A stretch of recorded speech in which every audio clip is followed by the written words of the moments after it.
from Cleveland's most accurate weather team. This is 19 First Alert Plus, sponsored by the man that makes them pay, Tim Misney. Hello there and welcome to your First Alert forecast from the Jack Cleveland Casino camera. Showing you a live look outside of our current conditions here in downtown Cleveland. Very different than, Erica, what we are noticing, seeing, experiencing for those folks that are down south. Gonna let you get right to it there with Trek and Milton.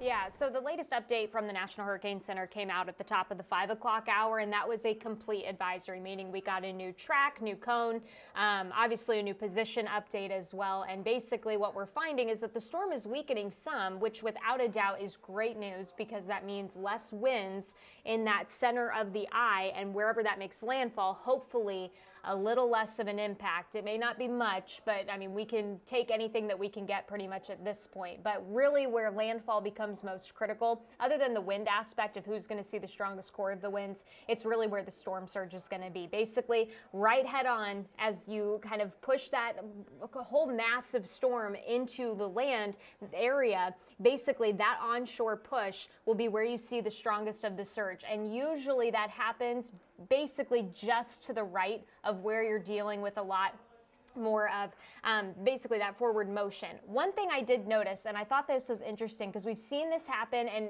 this is typical of these tropical systems, if I can find it. If I take away the icon, what you're noticing with that track is it's making very noticeable wiggles or wobbles, however you want to put it, and that's very typical of a very, very strong storm. So we may be seeing this wobble just a little bit more, which may then eventually help to steer this a little bit closer to land as we go through the next couple of hours, because right now the storm is moving to the northeast at about 17 miles per hour. So if you do the math, I mean, you're talking about a little less than, I would say, about 5 hours at the longest in terms of seeing landfall somewhere, likely along that Sarasota to about Anna Maria Island, maybe even St. Petersburg, basically that southern mouth of the Tampa Bay, all within play of where we could potentially see landfall here within a matter of a couple short hours. But for a lot of these islands, and I can zoom this in here just a little bit, and I know this area very, very well. This is Anna Maria Island. You've got Holmes Beach down here. Bradenton, the city of Bradenton's here. You've got St. Petersburg up here.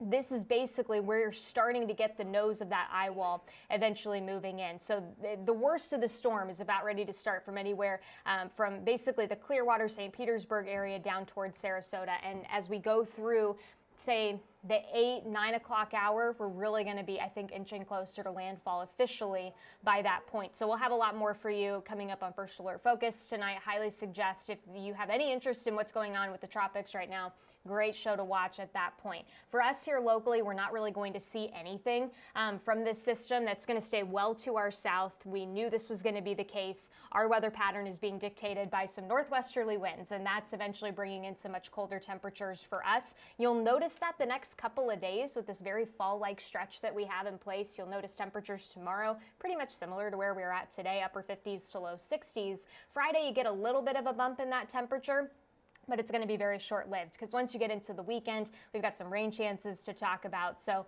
the weather pattern for us will be changing here shortly, but in the meantime, we do have a pretty pleasant stretch. Before we talk about the 7-day, one other quick thing to mention. We have a chance to see the auroras once again. I know we've been talking about this a lot for the last couple of weeks, it seems like, last couple of days more specifically. This isn't something that we'd likely see tonight, but there is a very strong geomagnetic storm headed our way, meaning gives you a better opportunity essentially to see the auroras. And right now, the levels that we're going to see could be very, very high. When we had that beautiful instance, or I think it was May, that we saw just the stunning view here across Northeast Ohio, that was at a level 9. Right now, this is forecast to be a level 8 sometime late Thursday, potentially into Friday as well. So if you are a stargazer, thankfully the weather looks to cooperate for us. You should have some opportunities to get outside and hopefully try and spot some of the auroras. A little bit of a bright spot, definitely in our forecast for the next few days. Yeah, the last time that was pretty sweet, so yeah. Cool to potentially have that again. All right, Erica, quick break, come back. 7-day forecast. I've represented families just like yours for over 4 decades. Listen, if you need me, call me. You know I'll be there for you, and I'll make them pay. In the meantime, I'll keep an eye out for you. And we are back, Erica. Yeah, so next couple of days, like we said, pretty nice forecast overall. Temperatures will warm a little bit by the end of the work week. We dip some once we get into the weekend. You'll notice temperatures about mid-60s, pretty typical for where we should be for this time of the year. But we are going to be working in some opportunities for rain. In and of itself, cold front looks to come in sometime late Sunday into early Monday. That's that big temperature swing you see there from the 60s to the 50s early this next week. And with all of that change in terms of your temperature, we are going to see a little bit more wind back across our area. So if you've got some nice decorations for fall, for Halloween, whatever the case may be, definitely make sure you have that protected. Also, if you live south of the lakeshore early Friday morning, we may have some patchy frost in spots. So if you've got like some pretty mums or anything like that, I would definitely protect them before you go to bed Thursday night, because you'll notice the next several nights not quite as chilly. So you don't want one potential area of frost to ruin it for, the next week or so. So just some things to kind of keep in mind as we look at this very, very fall-like pattern that we're going to be settling in next 7 days or so. All right, Erica Page, anything else before we let you go? I don't think so. I think that about sums it all up for us. All right. And as Erica said, First Alert Focus, that's going to be the place to go for all of this. So, Erica, we will see you over on Focus, right? Yes, a little Cool. bit. Yep. A little bit. See a little bit of Erica on that one. bit, yeah. Mostly Jason. So, Mostly. yeah, you want to see Jason? There it is. Erica, thank you so much. We'll see you on 19. Yeah, see you then. That is it for your First Alert forecast. 19 News continues our 3.5 hours of nonstop news over on CBS. See everybody on TV. 19 News, now streaming on Samsung Smart TV. Search for channel 1035.